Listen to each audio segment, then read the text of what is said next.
مؤثر ٹیپو سلطان کی زندگی کی مکمل داستان۔ برصغیر کی تاریخ میں کچھ شخصیات ایسی ہیں جن کا نام صرف تاریخ کی کتابوں تک محدود نہیں بلکہ دلوں میں زندہ رہتی ہے۔ ٹیپو سلطان انہوں عظیم لوگوں میں سے ایک تھی۔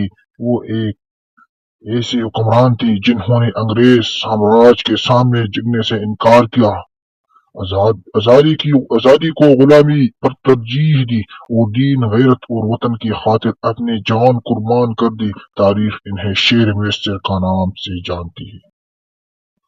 پیدائشی اور ابتدائی زندگی۔ ٹیپو سلطان کی پیدائش 20 نومبر 1750 کو دیوانہدی کرناٹک میں ہوئی۔ ان کا اصل نام فتح علی رکھا گیا۔ ان کی والد حیدر علی میسر کے عظیم سپہ سالار اور بعد میں حکمران بنی۔ ماں ایک نیک، دیندار اور باقرار خاتون تھی جنہیں نے بچپن ہی ٹیپو سلطان کے دل پر ایمان، غیرت اور سچائی کی بیج بو دی۔ کہا جاتا ہے کہ بچپن ہی میں ان کی آنکھوں میں غیر معمولی چمک، چہرے پر سنجیدگی اور باتوں میں حکمت جھلکتی تھی۔ تعلیم و تربیت۔ ٹیپو سلطان کی تعلیم عام شہزادوں سے بالکل مختلف تھی۔ انہوں نے قرآن و حدیث، عربی، فارسی، اردو، ریاضی، فلسفہ، جنگی حکمت عملی، گھڑسواری اور تلوار بازی، تیراندازی میں کمال حاصل تھا۔ وہ کئی زبانیں بول سکتی تھی اور یورپ کی سیاست کو بھی گہری نظر سے دیکھتی تھی۔ ان کی سوچ صرف ایک بادشاہ کی نہیں بلکہ ایک انقلابی رہنما کی تھی۔ جنگی تربیت اور پہلے معرکہ۔ صرف 15 سال کی عمر میں ٹیپو سلطان نے اپنے والد کے ساتھ میدان جنگ میں قدم رکھا۔ انگریزی افواج کے خلاف لڑتی ہوئی انہوں نے ایسی بہادری دکھائی کہ دشمن بھی دنگ رہ گیا۔ انگریزی کمانڈر لگتا ہے یہ نوجوان شیر کی طرح لڑتا، خوف اس کے قریب بھی نہیں آتا۔ تخت نشینی۔ 1782 میں حیدر علی کا انتقال کے بعد ٹیپو سلطان تخت میسر بھی بیٹھی۔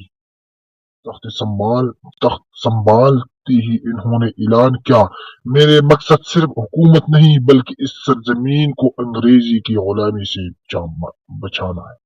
نظام حکومت۔ ٹیپو سلطان صرف جنگجو نہیں بلکہ بہترین متنظم بھی تھی۔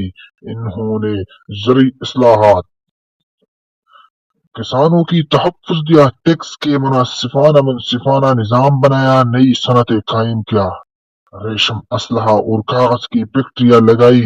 وہ دنیا کا پہلا حکمران میں سے تھے جنہوں نے راکٹ ٹیکنالوجی کو جنگ میں استعمال کیا۔ دین سے محبت۔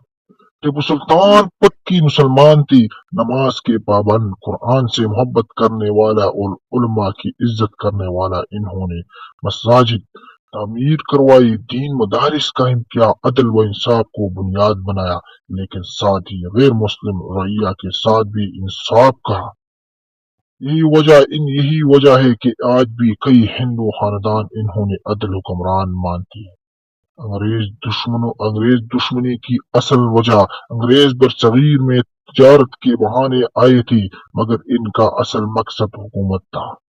ٹیپو سلطان نے ان کے سازش کو بروقت پہچان لیا۔ انہوں نے کہا، انگریز سانپ کی طرح ہے، اگر آج کچھ کیا تو کل سب کو ڈس لیا۔ 4 اینگلو میسر جنگیں۔ پہلی جنگ ٹیپو سلطان کی حکمت عملی سے انگریزوں کی شکست ہوئی۔ دوسری جنگ انگریزوں کی معاہدہ کرنے پر مجبور ہونا پڑا۔ تیسرا جنگ غداری، اندرونی سازشیں اور دشمنوں کا اتحاد۔ ٹیپو سلطان کی سخت نقصان اٹھانا پڑا مگر ہمت نہ ہارے۔ غداری کا زخم۔ میسر کا کہ کچھ درباری اور نظام حیدر آباد جیسے حکمران انگریزوں سے جا ملے۔ یہ وہ زخم تھا جو تلوار سے زیادہ گہرا تھا۔ آخری جنگ سرنگا پٹم۔ 1999 سرنگا پٹم کا قلعہ، چاروں طرف دشمن انگریز غدار مگر سامنے کھڑے تھے شیر میسر۔ ٹیپو سلطان نے کہا، شیر کی ایک دن کی زندگی گدڑ کی 100 سال زندگی سے بہتر تھی۔ شہادت۔ 9